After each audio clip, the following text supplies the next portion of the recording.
Okay, so in my line of work, like fun reading doesn't happen very much. So much of my reading is self-help books, which I love. And a lot of them are like, therapy books, again, which I love. Some are more dense and like research, and some I don't love. And like some are more memoir-esque, Glennon Doyle style, totally love, right? So my point in that is I've like read so many self-help books. Brené Brown being one of my all-time favorites. Researches shame and vulnerability. And something she says quite frequently in anything that I've watched her in or I've read is she uses this tool where she can, really recognize what's the story in my head. What story about this situation or about my person am I creating in my head? Falls very in line with our schema conversations and our positive mental attitude conversations as well. Because what story am I creating also about my partner? What story am I creating about the situation? What's the story in my head? I've found that when we start to explore that in sessions, and we can even narrate, hey, well, the story in my head is that, you resent me for my work schedule. So, you're not going to you don't think you need to help because you already do so much for me and I should be doing this, and right. And I'm lazy, and your mom was lazy and your dad did all the work. I mean, we can go on and on.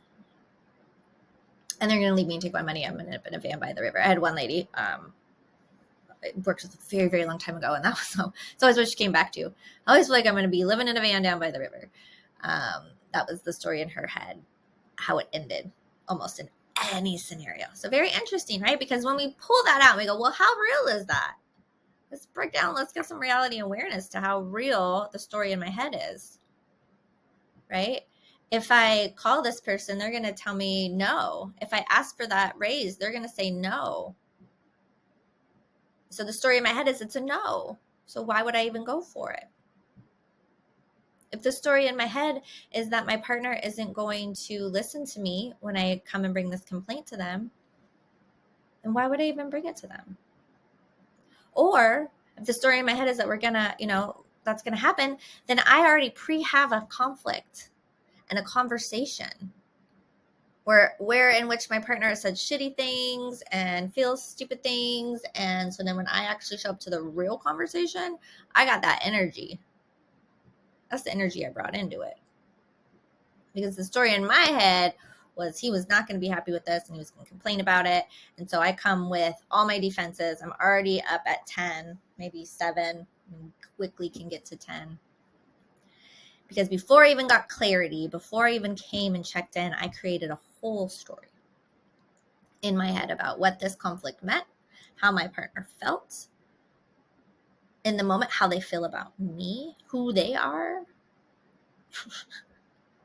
They're a fucking jerk anyway, right? So I'm going to go ahead and create more of that story. One thing I know is that our negative thoughts and negative things stay with us much longer than the positives. A positive interaction happens and it gets processed and it's great, and we move on. A negative thing happens, and what we will often do is personalize it, ruminate on it, start to feel bad about ourselves. Then we blame the person who then made us feel bad about ourselves. The whole beginning of it was our own thing. We have created the entire story.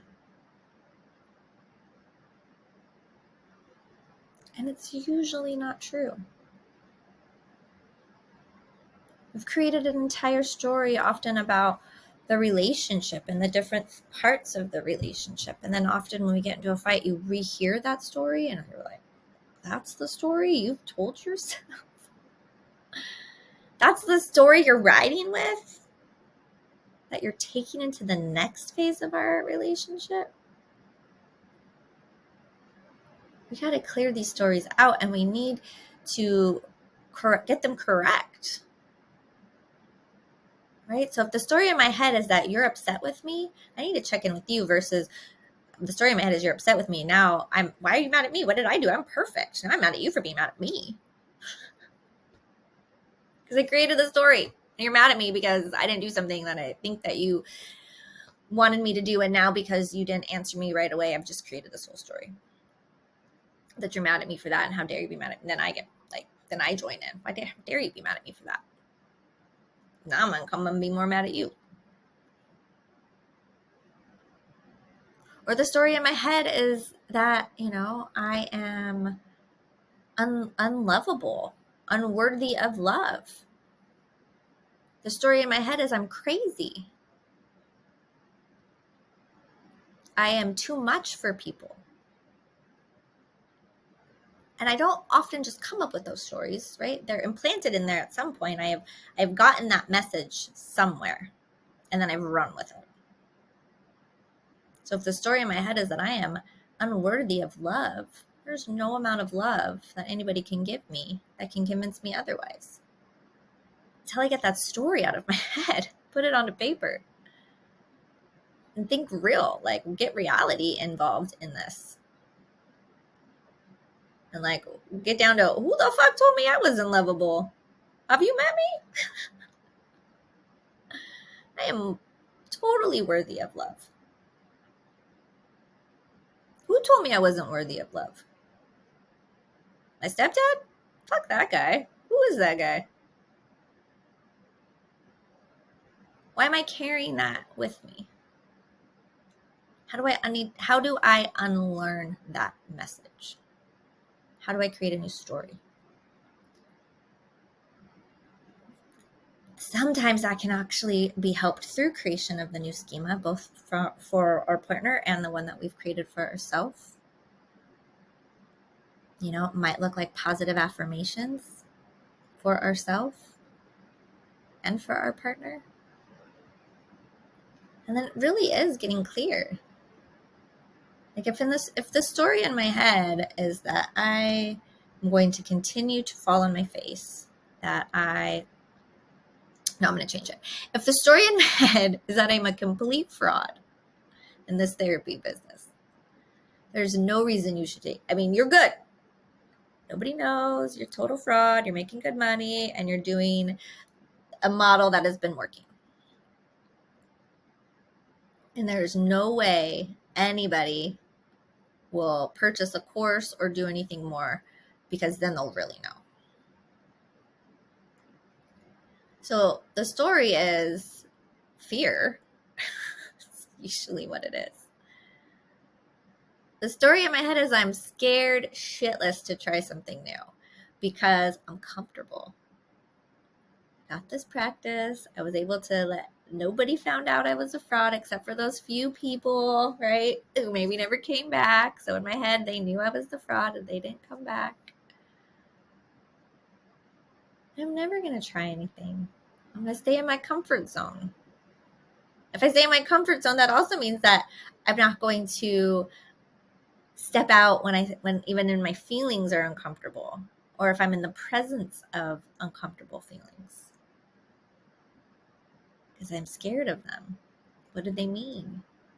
They're not just good and positive.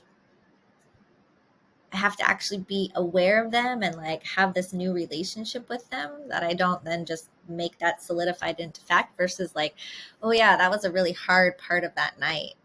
That doesn't create the entire story. There's a line in the book. It is not the book, right? Using that language too, which is, so the story in my head is this, can be really kind of de-escalating, because again, we're taking responsibility.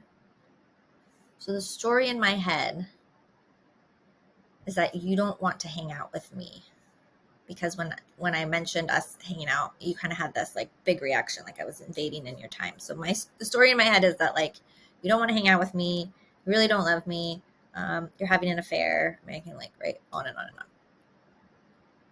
and that I'm letting that person know I am acknowledging that it is a story. I have not solidified it into fact. I have not said that is what you are doing. I have not accused anybody of anything. I've owned it. It's in my head. I've created this story. And I can give context if that's important, right? And there was like a couple times this week where I felt like I tried to bid and I didn't really get you turning towards me. I didn't seek out and I didn't get clarity, but that's also kind of contributed to part of the story, is that I haven't felt really connected to you. And I've actually felt like I've put out some bids and I don't know that you've seen them.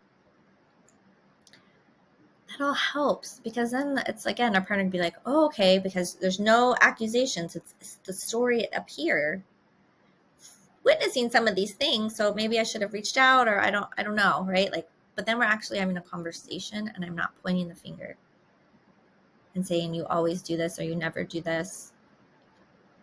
Why didn't you? I'm owning this is what's going on up here. These are the bits and pieces and things I've taken, and then I've created this storyline to make it make sense into my life too.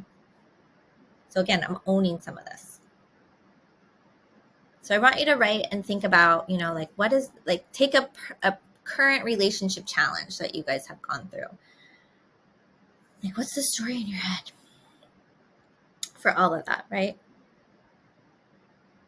What story are you creating? And I want you guys to trade, because I want you to see, once the actors change in the story changes. The story in your head is going to be very different. Each of your heads will be very different.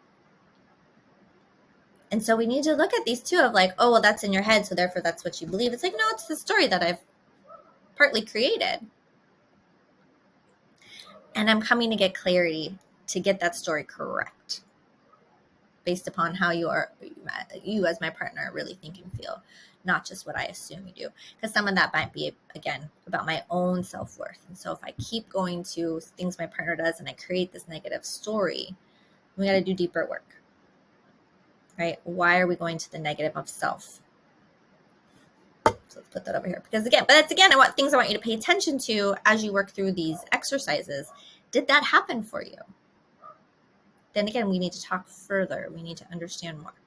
We need to go a bit deeper on more of the individual. So these can always be really powerful to bring into individual therapy to, again, make the notes. Here's this thing that keeps coming up for me in my relationship. So remember, this is a really awesome tool. Brené Brown is the first person I heard ever say the story in my head. When I bring it up with clients, they love it. It's, another one that just kind of can de-escalate when we can say, and we take ownership for, here's how I'm seeing it, or here's all the messaging that's going on.